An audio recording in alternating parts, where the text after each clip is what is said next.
Assalamualaikum warahmatullahi wabarakatuh. Saya Syahrul Mubarok dari PPA kelas 5A ingin mendeskripsikan mengenai iman, kufur, nifak dan syirik. Yang pertama adalah iman. Nah, di sini kita kaji terlebih dahulu mengenai pengertian iman tersebut. Pengertian iman menurut etimologi itu berarti pembenaran hati. Secara terminologi, iman berarti pengakuan dengan lisan. Jadi, lisan kita meyakini bahwa Allah itu hak dan Nabi Muhammad itu adalah utusan Allah. Dan apa-apa yang diajarkan Nabi Muhammad itu adalah pembenaran. Seperti itu. Itu menurut terminologinya. Terus jika kita kaji lebih dalam mengenai iman, di sini ada dalil-dalil tentang iman. Bismillahirrahmanirrahim. Innamal mu'minuna alladzina amanu billahi wa rasulihi tsumma lam yartabu wa jahadu bi amwalihim wa anfusihim fi sabilillah ulaika humus shadiqun. Al-Hujurat ayat 15. Sesungguhnya orang-orang yang beriman itu hanyalah orang-orang yang percaya kepada Allah dan Rasul-Nya. Kemudian mereka tidak ragu-ragu dalam berjuang dengan harta dan jiwa mereka pada jalan Allah. Mereka itulah orang-orang yang benar. Al-Hujurat ayat 15. Itu dalil mengenai iman. Mengenai iman itu sendiri, iman itu terbagi menjadi 6 ya.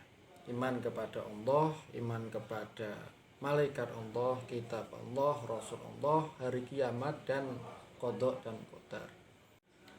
Kebanyakan orang kafir itu menyangka bahwa dirinya adalah manusia paling benar, manusia paling beruntung.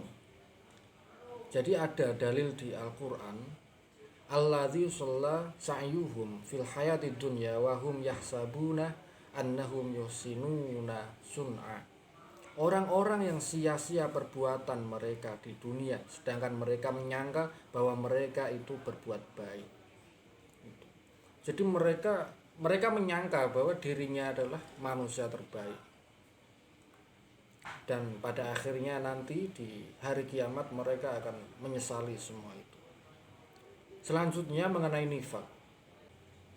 Ada beberapa pendapat bahwa nifak ini berasal dari kata an-nafak atau lubang terowongan yang digunakan untuk bersembunyi. Secara gramatikal bahasa Arab, kata nifak merupakan masdar dari sulasi mazid biharfi wahid, yaitu nafako, yunafiku, munafako. Terus makna nifak secara terminologinya adalah menampakkan Islam dengan menyembunyikan kekufuran. Kata nifak merupakan suatu yang diperkenalkan oleh Al-Quran. Sementara menurut Quraisy Shihab, kata munafik terambil dari kata nafiqo yang bermakna sejenis lubang tikus, semacam terowongan yang memiliki 2 lubang. Kemudian Quraisy Shihab melanjutkan bahwa kata an-nifaq itu adalah sifat orang-orang munafik. Ia masuk dalam kelompok orang-orang yang beriman dengan pengakuan mereka seraya beriman. Ini adalah dalil tentang nifaq.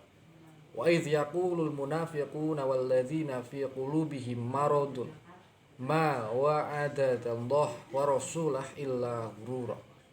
Dan ingatlah ketika orang-orang munafik dan orang-orang yang berpenyakit dalam hatinya berkata, Allah dan Rasulnya tidak menjanjikan kepada kami melainkan tipu daya. Nifak itu terbagi menjadi 2 macam, yakni nifak i'tiqad dan nifak amali.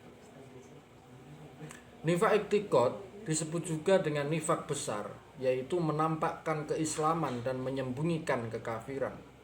Nifak jenis ini dapat menyebabkan pelakunya keluar dari agama Islam secara total dan menempatkannya di neraka yang paling bawah. Itu nifak i'tiqad, keluar dari Islam. Terus ada lagi nifak amali, yaitu melakukan sesuatu amalan orang-orang munafik dengan masih menyisakan iman di dalam hatinya. Jadi nifak amali itu nifak yang ringan, tidak sampai keluar dari agama Islam. Yang selanjutnya mengenai syirik.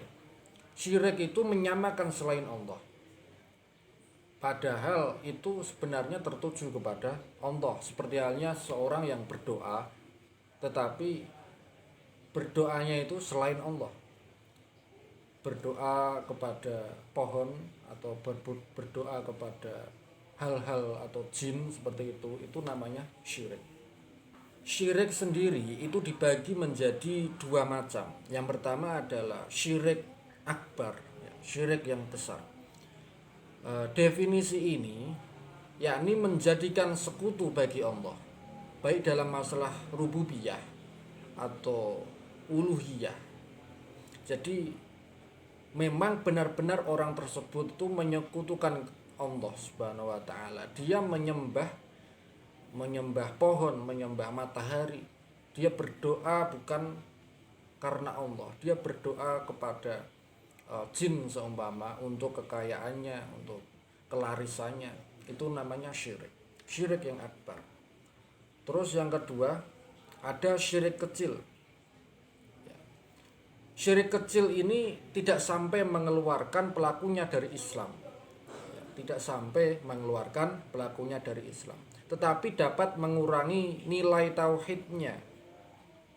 Terdapat dua macam syirik kecil. Yang pertama syirik zahir, syirik yang nampak berupa perkataan atau perbuatan.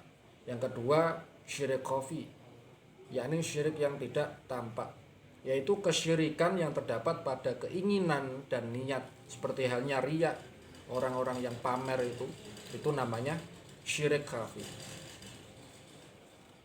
Mungkin seperti itu dari saya. Assalamualaikum warahmatullahi wabarakatuh.